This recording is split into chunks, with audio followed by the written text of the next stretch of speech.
আলু ও লেবুর হঠাৎ দেখা। কিরে লেবু সাহেব, একটু শান্ত হয়ে দাঁড়ান তো দেখি, এত লাফালাফি করতেছেন কেন?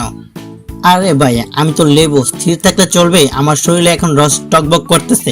আর বাজারে যা দাম হয়েছে না ভাই, লাফালাফি না করে আরো কোনো উপায় আছে? হ্যাঁ হ্যাঁ, বাহ বেশ তো। তবে আমি তো দেখেছি আপনাকে মাঝে মধ্যে ঝুলি সহ মাটিতে গড়াগড়ি খেতে। তাও তো আমি ঝুলিতে থাকি, আর তাছাড়া আমি মাটির নিচে থাকতাম, সেখানে তো এত নাড়াচাড়া করার সুযোগ ছিল না, তাই তো ওর মতো এত নাচানাচিও করতে পারি না। ও তাই বুঝি, এই জন্য এত মোটা হয়ে গেছেন তাই না? মোটা বলছো কেন? হ্যাঁ, আমি কি তোমার মতো ঝুলে থাকতাম নাকি? তুমি বুঝবে কি করে নিচে কত চাপ? আর হ্যাঁ, আমি কিন্তু ভীষণ উপকারী। আমিও কম কিসে, আমার রস ছাড়া সালাদ ভর্তা আচার কিছুই তো জমে না। ওমা তাই নাকি? কিন্তু আমি যে কত খাবারের রাজা সেটা কি জানো? ফ্রেঞ্চ ফ্রাই, চিপস, পরোটা, ভর্তা, সব জায়গায় আমার জয় জয়কার। ওহ, তুমি শুধু স্বাদের জন্য, আর আমি যে শরীরের জন্য কত উপকারী। আমার মধ্যে আছে ভিটামিন সি, রোগ প্রতিরোধ ক্ষমতার বাড়ায়।